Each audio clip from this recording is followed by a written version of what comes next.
नवनवीन व्हिडिओ पाहण्यासाठी व आमच्या सोबत राहण्यासाठी चॅनलला सबस्क्राइब करायला विसरू नका।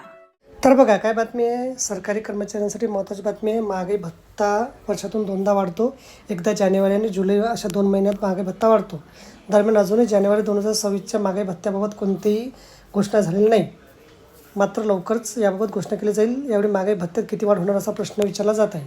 सरकारी कर्मचाऱ्यांसाठी जानेवारी 2026मध्ये महागाई भत्ता वाढणार आहे। हा महागाई भत्ता 3% वाढू शकतो, त्यामुळे तुमचा महागाई भत्ता 60% होऊ शकतो। सध्या महागाई भत्ता 58% आहे, त्यामुळे तुमच्या पगारावर किती परिणाम होणार हे जाणून घेऊया। जर तुमचा मूळ पगार 18,000 रुपये असेल तर दर महिन्याला 360 ते 540 रुपये वाढू शकतात। 29,300 रुपयाचा मूळ पगारावर कर्मचाऱ्यांचा पगार 583 ते 876 रुपये वाढू शकतो। मूळ पगार 56,100 रुपये असेल तर त्यात 3100 रुपये 1,300 रुपयाची वाढ होऊ शकते। 2 लाख रुपये मूळ पगार असेल तर त्याची 7,000ची वाढ होऊ शकते। महागाई भत्ता ठराविक कॅल्क्युलेशननुसार ठरवला जातो। मागच्या वर्षीच महागाई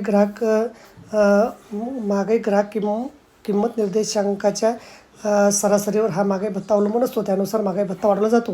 यावर्षी DA वाढवण्यास उशीर झाला आहे। तुम्हाला जानेवारी 2026 महागाई भत्ता मिळू शकतो। प्रत्येक महिन्याची फरकाची थकबाकी मिळणार आहे। तर बघा, अशा प्रकारे अत्यंत महत्त्वाची माहिती आपल्याला समजली असेल। व्हिडिओसुद्धा आवडल्यास लाईक करा, शेअर करायला विसरू नका। धन्यवाद।